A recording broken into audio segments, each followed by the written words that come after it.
Poorly built homes, poor sewer systems, barely any electricity, no proper running water. You look around you, all you see is what you're experiencing. You feel like it's normal. Growing up on the impoverished island of Abaco in the Bahamas, Mick Jean-Louis had little to look forward to in life. When you're a kid, you don't really know what's out there, so all you really know is your reality. Mick was just a baby when his father abandoned the family. His mother worked long hours in the citrus groves to provide for Mick and his two siblings. And you see your mom struggling, you're like, man, where's my father? I started kind of questioning God. Why we got to struggle so bad, you know? Why we got to live like this? To help out as the man of the house, Mick started working odd jobs at age 8 to aid his mom, while still going to school. Although his excellent grades earned him a spot in the top classes, Mick felt like he didn't belong. Classes where the kids, their parents were doctors, lawyers, bankers, teachers. Sometimes I felt like that wasn't my place because I was experiencing a different reality when I got home. So it was almost like I was in my own little world. One day, while staying at his brother's home, Mick discovered porn. Now, instead of being lonely, I had something to go to. I almost kind of filled that void and made me feel like, hey, this is all you need. That was my first real representative, like, for what a man should be doing. Then, a couple of years later, he went to church with a friend, where he learned how Jesus rescues all from hell who turn to him. I asked the Lord to come into my heart and forgive me for my sins. Save me, I don't want to go to hell. As Mick grew in his newfound faith, his loneliness and desire for porn faded away. You know, my relationship with God definitely was so refreshing because it helped me to understand that I wasn't by myself and I had someone watching over me and taking me through life. Meanwhile, Mick was emerging as a star high school basketball player. As he traveled with his team throughout the Bahamas, he began to see basketball as his ticket out. I'd pray, you know, for God to help me get a scholarship. So when it started coming true, I was like, man, my prayers are being answered. By his senior year, Mick landed a full-ride scholarship to St. Thomas University in Miami. It was a different world, like, you know, I'm a different country.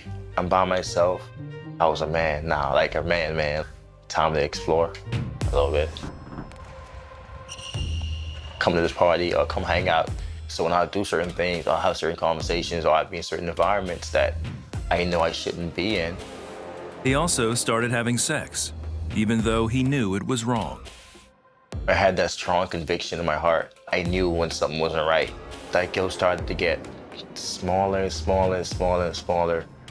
And that's when you're losing yourself. Mick sought affirmation as a man through pursuing women. I felt like that's what a man should do, you know, just have sex, you know, and just started messing with, you know, prostitutes. Finding women online, felt good in the moment, just being there. But, you know, whenever I left, you know, that guilt would come back, and that conviction. I was being transformed to this person that I didn't know. That person was a man who had drifted far from God, and every aspect of his life suffered for it. I wasn't just a basketball player. Like, I was there because of my spiritual life. Even like with basketball, I just felt like it was a spiritual connection. It was God, and I lost that part, so my game started suffering. With his focus missing on the court, Mick lost his scholarship at the end of his freshman year. Devastated, he transferred to Weber International University with hopes of playing ball again. Then one night, while waiting to meet a woman, Mick realized how far he had strayed from God. He did all this for me, brought me all the way here from where I came from, and now look what I'm doing. I got emotional, very, very emotional at that point. And remember just asking God to help me. I don't know how to say no, how to stop it. Like, I need you. I repented right there. It was one of those moments of him reaffirming that to me, that y'all never leave you nor forsake you. With God's help, Mick took control of his desires and dedicated his life to pursuing God. As I grew in God, I just started to see myself in a whole different light. And I started to understand that I'm complete. Mick went on to become a 3-time All-American for Weber. Now in his senior year, he will graduate with a bachelor's degree in marketing. Mick no longer seeks manhood through women because he knows his identity is found in God. To me, God is everything. He's this friend. He's this comforter. He's this loving father, forgiving father. Yes, everything. Everything for me.